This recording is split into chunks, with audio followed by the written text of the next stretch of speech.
नमस्कार, हमारे चैनल में आपका स्वागत है। मैं हूं रामचंद्र मौर्य।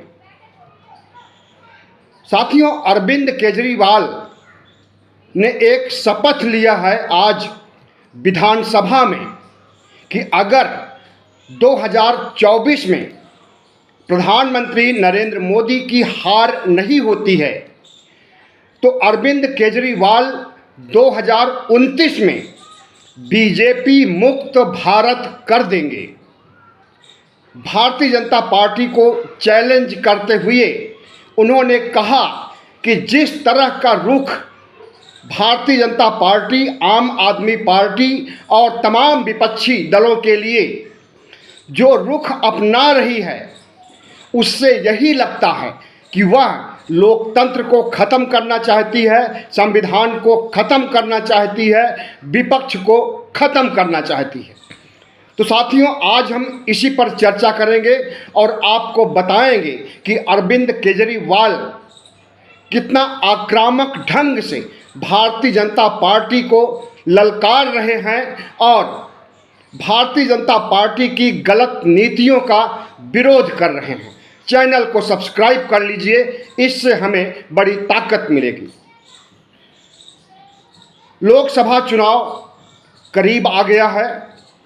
लगभग 1.5 महीने में लोकसभा चुनाव की प्रक्रिया शुरू हो जाएगी और सीट बंटवारा भी हो जाएगा और सीटों पर कैंडिडेट के नाम भी घोषित कर दिए जाएंगे जल्द ही। इसका संकेत दिया है कांग्रेस पार्टी ने, आम आदमी पार्टी ने, पूरे विपक्ष ने। लेकिन इस बीच अरविंद केजरीवाल का जो बयान आया है वह चौंकाने वाला है। आज दिल्ली विधानसभा में भाषण देते हुए अरविंद केजरीवाल ने गिन गिन करके प्रधानमंत्री नरेंद्र मोदी की गलत नीतियों का विरोध किया और कहा कि वो दिल्ली विधानसभा को ख़त्म करना चाहते हैं 2024 जीतने के बाद। और आम आदमी पार्टी के पर कतर रहे हैं शुरू से ही, जब से आम आदमी पार्टी को बहुमत मिला है 2015 में, 2020 में। अरविंद केजरीवाल के तेवर उग्र इसलिए हुए क्योंकि प्रधानमंत्री नरेंद्र मोदी एक के बाद दूसरे ऐसे कानून बनाते रहे हैं, ऐसी गतिविधियां करते रहे हैं सीबीआई, ईडी, आईटी के माध्यम से, और आम आदमी पार्टी को तोड़ने के लिए आम आदमी पार्टी के विधायकों को 25-25 करोड़ रुपए का ऑफर दिया है। भारतीय जनता पार्टी अरविंद केजरीवाल को भी जेल में डाल सकती है। ईडी का 5वां सम्मन आया हुआ है। आज वह वर्चुअल ढंग से कोर्ट से मुखातिब हुए, लेकिन कुछ ही दिनों में खुद ही चल करके वो अदालत में जाएंगे और वहाँ पर गिरफ्तार होंगे या नहीं होंगे यह तो अभी कुछ नहीं कहा जा सकता। लेकिन अरविंद केजरीवाल के तेवर कुछ इस तरह के हैं जिससे कि प्रधानमंत्री नरेंद्र मोदी और भारतीय जनता पार्टी सत्ते में आ गई है। प्रधानमंत्री नरेंद्र मोदी जिस तरह से विपक्ष को ख़त्म करने के लिए प्रतिज्ञाबद्ध हो गए हैं, सीबीआई, ईडी, आईटी का बेजा इस्तेमाल कर रहे हैं, इससे तो यही कहा जा सकता है कि वह विपक्ष को नहीं बल्कि संविधान को, लोकतंत्र को ख़त्म कर रहे हैं। और इसकी सूचना उन्होंने पहले ही दे दिया था। भारतीय जनता पार्टी के अध्यक्ष जेपी नड्डा ने, गृह मंत्री अमित शाह ने पहले ही कह दिया था कि विपक्ष की कोई ज़रूरत नहीं है और प्रधानमंत्री नरेंद्र मोदी अगले 40 सालों तक राज करेंगे। साथियों, सवाल उठता है कि 2010 से भारतीय जनता पार्टी शासन में है, दिल्ली की बागडोर संभाले हुए है और इस बीच उसने जिस तरह से देश का भगवाकरण करने की कोशिश किया है, हिंदू मुस्लिम करने की कोशिश किया है और विपक्ष को ख़त्म करने की कोशिश की है। इससे पूरा देश चिंतित है। न सिर्फ राजनीतिक पार्टियां चिंतित हैं, बल्कि पूरा देश, बुद्धिजीवी वर्ग, civil society, doctor, professor, engineer, व्यापारी, हर कोई परेशान है। और ईवीएम को लेकर के जिस तरह का आंदोलन देश में छिड़ा हुआ है, जिस तरह से किसान अपना आंदोलन उग्र करते जा रहे हैं अपनी बातों को मनवाने के लिए, ऐसे में प्रधानमंत्री नरेंद्र मोदी विपक्ष को ख़त्म करना चाहते हैं। तो इसका सिर्फ एक ही मतलब है कि वह एक देश, एक पार्टी, एक प्रधानमंत्री का फार्मूला लागू करना चाहते हैं, जो फार्मूला इनका सदियों से रहा है, हमेशा से रहा है। भारतीय जनता पार्टी आज इस मुकाम पर आ गई है कि चुनाव के वक्त वह एक नहीं अनेक आसन्न संकटों से घिरी है। राम मंदिर का मुद्दा काम नहीं आया, राम मंदिर की हवा निकल चुकी है और राम उन्हें जिताने वाले नहीं हैं 2024 के चुनाव में। इसलिए प्रधानमंत्री नरेंद्र मोदी तमाम युक्तियां सोच रहे हैं, तमाम तरह के एजेंडे, फार्मूले अपना रहे हैं। कौन सा फार्मूला, एजेंडा कारगर हो जाए और उन्हें फिर से सत्ता नसीब हो जाए, तीसरी बार शपथ ले करके प्रधानमंत्री तीसरी बार बन सके, इसके लिए वह जोर आजमाइश कर रहे हैं और ज़रूरत पड़ने पर संविधान को भी, लोकतंत्र को भी ख़त्म करने के लिए मन बना चुके हैं। तो अरविंद केजरीवाल ने जिस तरह से आज विधानसभा में प्रधानमंत्री नरेंद्र मोदी की धज्जियां उड़ाई, भारतीय जनता पार्टी की गलत नीतियों का विरोध किया और आम आदमी पार्टी के प्रति भारतीय जनता पार्टी के नज़रिए का पर्दाफाश किया, उससे यही लगता है कि आम आदमी पार्टी जो एक राष्ट्रीय पार्टी है, देश की तीसरी पार्टी है। पहली पार्टी भारतीय जनता पार्टी जो अपने को दुनिया की नंबर 1 पार्टी मानती है, दूसरी पार्टी कांग्रेस और तीसरी आम आदमी पार्टी। आम आदमी पार्टी का जनाधार बढ़ने की वजह से प्रधानमंत्री नरेंद्र मोदी के आंखों में किरकिरी सी बन गई है आम आदमी पार्टी। और इस किरकिरी को निकाल फेंकने के लिए, इस किरकिरी को ख़त्म करने के लिए जो तरीके अपना रहे हैं, उससे न केवल आम आदमी पार्टी के नेता बौखलाए हुए हैं, बल्कि पूरा विपक्ष प्रधानमंत्री नरेंद्र मोदी के विरुद्ध मोर्चा खोल दिया है। आज भारतीय जनता पार्टी चौतरफा संकट से घिरी हुई है। सुप्रीम कोर्ट ने एक ऐसा हथौड़ा चलाया कि इनके गुप्त चुनावी एजेंडे को, या यूं कहें कि भ्रष्टाचार के रूप में कारपोरेट से धन उगाहने को लीगल कर देने, नंबर 2 से नंबर 1 बना देने, कानून के माध्यम से जो मुहिम इन्होंने 2017-18 से छेड़ी थी, उससे करोड़ों रुपए की कमाई हो गई है। और अब उस कमाई का पर्दाफाश सुप्रीम कोर्ट कर रहा है। चीफ जस्टिस ऑफ इंडिया ने कहा है कि 2018 से 2023-24 तक जितना भी कारपोरेट से पैसा जिस पार्टी को मिला है, उसका काला चिट्ठा पेश करे चुनाव आयोग। और एसबीआई को आदेश दिया गया है कि जितने लोगों ने बॉन्ड खरीदा और बेचा, पार्टियों ने कैश कराया, उन सब का काला चिट्ठा चुनाव आयोग को सौंपा जाए। तो जाहिर है कि प्रधानमंत्री की ताकत कारपोरेट से धन उगाहने की, इसका भी पर्दाफाश हो गया है। यह इनकी नीति भी बेनकाब हो चुकी है। तो पहला संकट आर्थिक संकट से अब भारतीय जनता पार्टी जूझेगी, क्योंकि जो तौर तरीके अपना करके नंबर 2 के पैसे को नंबर 1 बना करके वह तमाम फिजूल खर्ची करती रही, चुनाव में अकूत खर्चे करना, विपक्ष की सरकार को गिरा करके अपनी सरकार बनाना, सांसदों विधायकों की खरीदारी करना, भारतीय जनता पार्टी के दफ्तर देश के सभी जिलों में 5 सितारा दफ्तर बनाना, ये सब पैसा कहां से आता था? इसका काला चिट्ठा पेश करेगा सुप्रीम कोर्ट और इन्हें बेनकाब करेगा कि कितनी देश विरोधी गतिविधियां किया है भारतीय जनता पार्टी ने। दूसरा संकट खड़ा कर दिया है किसानों ने।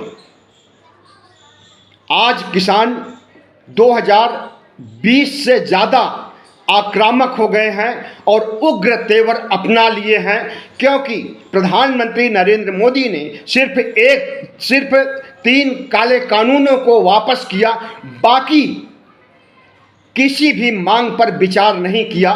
2020 से अब तक 2 सालों तक इंतजार करते रहे किसान की एमएसपी की गारंटी के लिए कानून बनाया जाएगा, लेकिन वह कानून नहीं बना।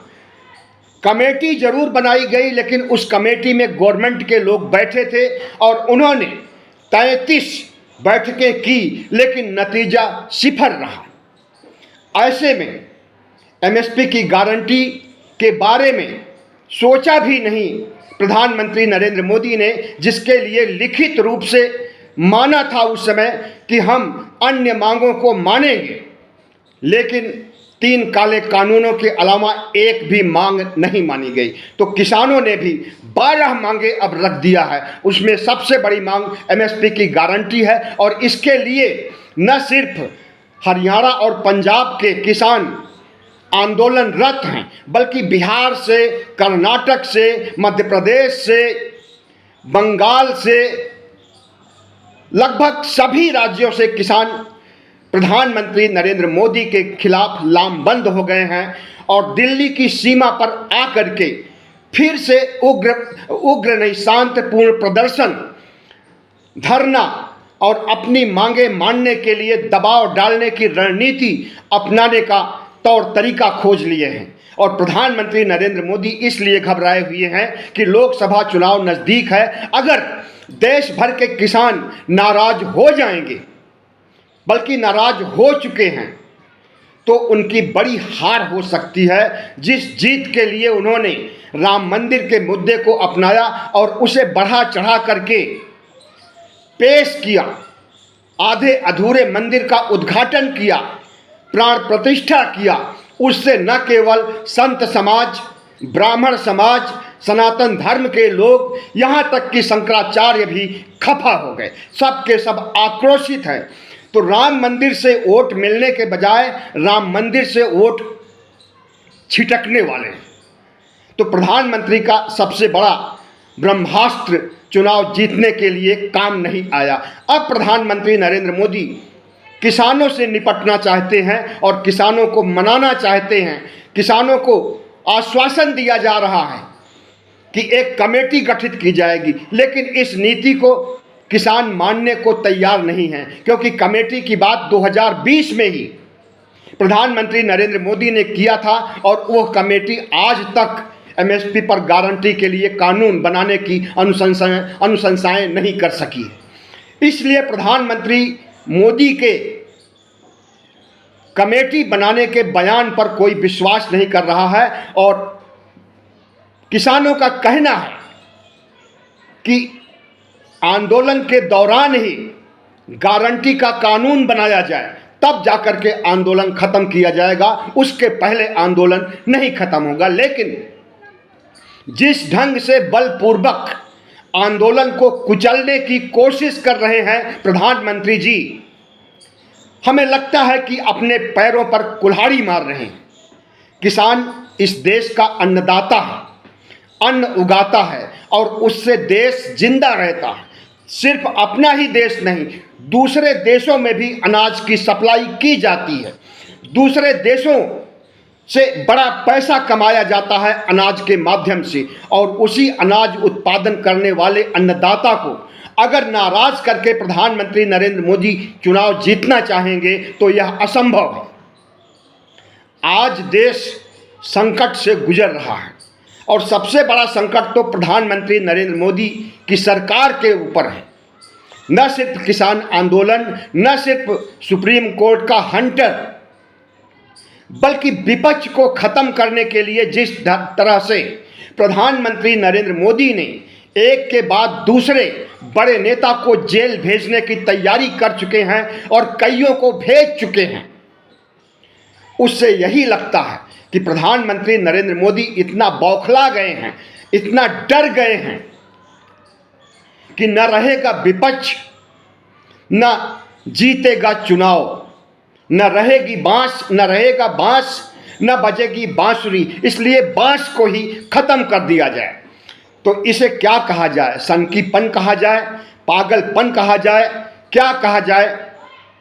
आप ही इसका निर्णय कीजिए। लेकिन इस देश के लोकतंत्र और संविधान को बचाने के लिए आज जिस तरह से सिविल सोसाइटी उठ करके खड़ी हुई है, इस देश के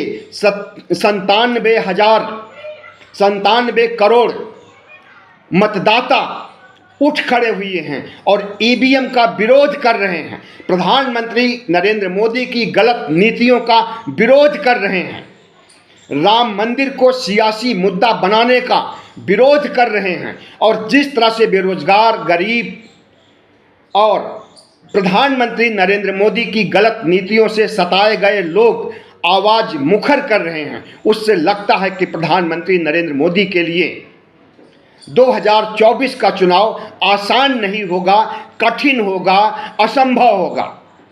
और ऐसे में अगर अरविंद केजरीवाल कहते हैं कि अगर 2024 में हार नहीं होती है भारतीय जनता पार्टी की और तानाशाही, अहंकारी, हिटलर शाही इस देश से खत्म नहीं होती है, तो 2029 में आम आदमी पार्टी इतना सशक्त हो जाएगी कि मुख्य विपक्ष कांग्रेस को भी पीछे छोड़ देगी और इस हालत में हो जाएगी कि 2029 में प्रधानमंत्री नरेंद्र मोदी को, भारतीय जनता पार्टी को भारत मुक्त कर देगी।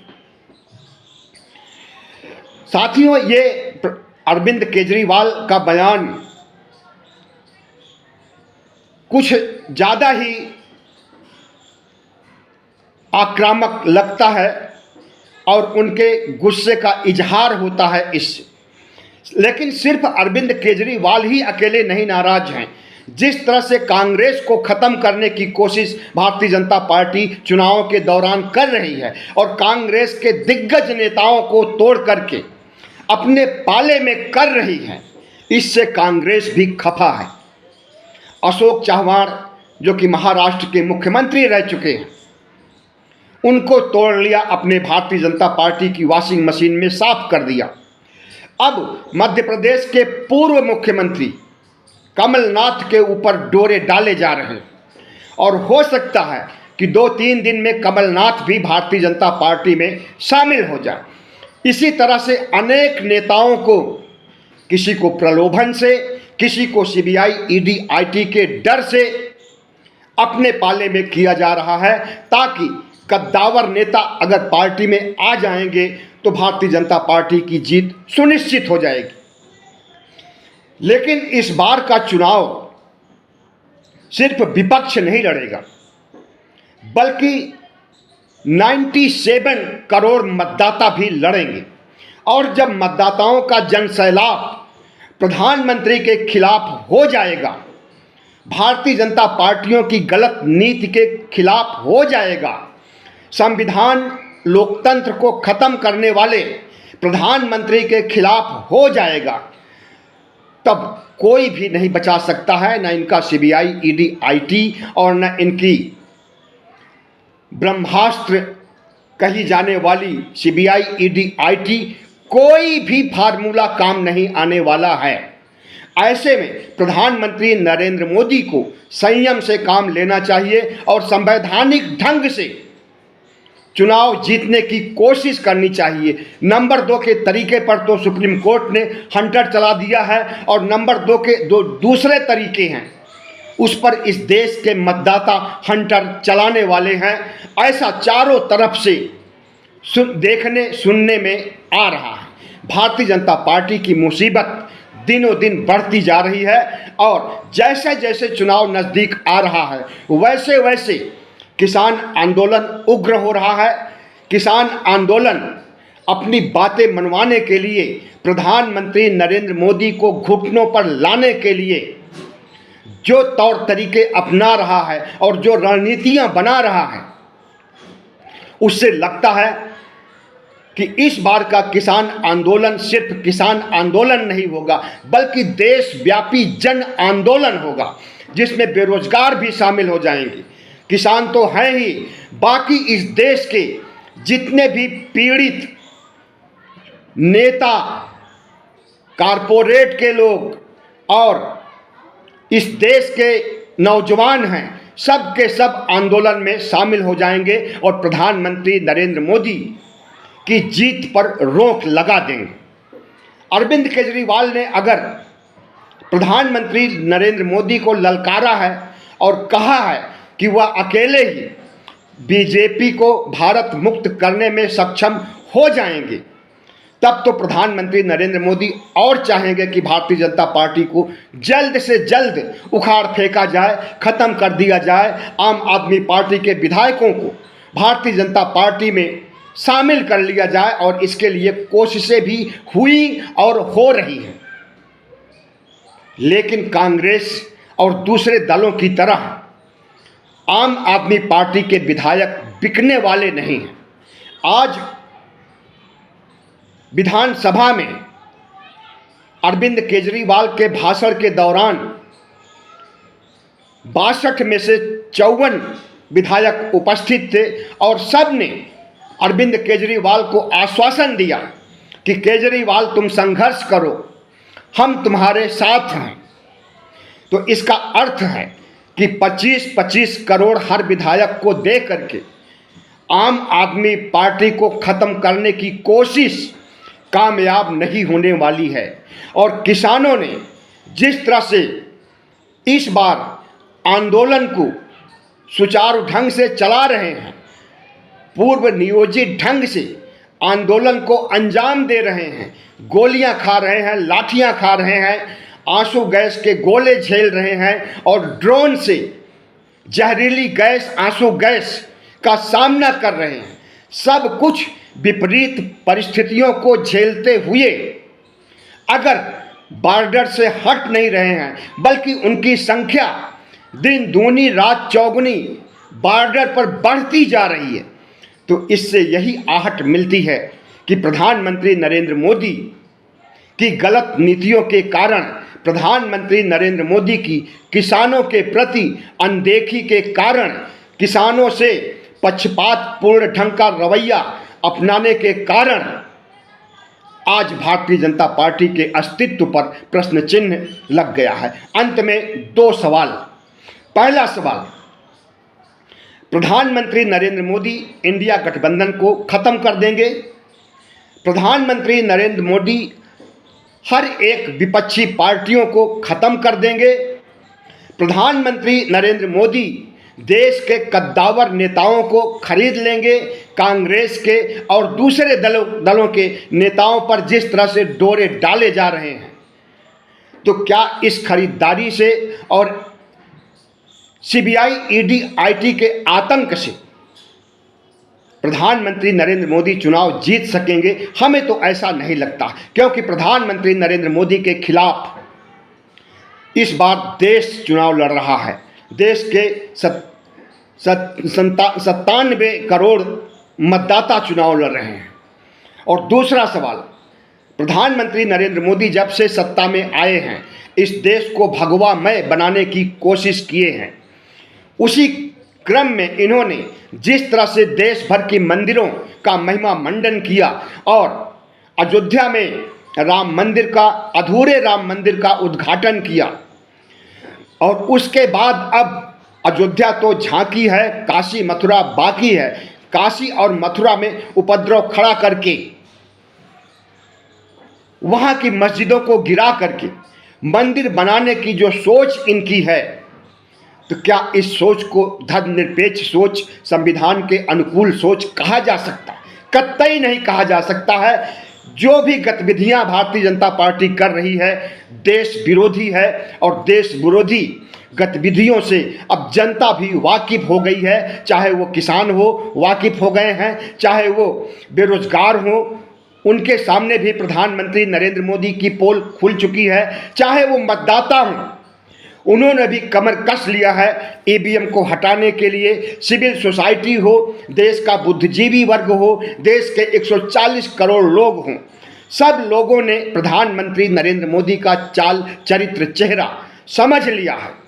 और अगर प्रधानमंत्री नरेंद्र मोदी देश के खिलाफ, संविधान के खिलाफ आगे कोई कार्रवाई करेंगे तो इतना सुनिश्चित है कि 2029 में बीजेपी मुक्त भारत की जरूरत नहीं पड़ेगी, 2024 में ही बीजेपी भारत मुक्त हो जाएगी। बहुत बहुत धन्यवाद। हमारे चैनल को सब्सक्राइब कीजिएगा, लाइक कीजिएगा और शेयर कीजिएगा।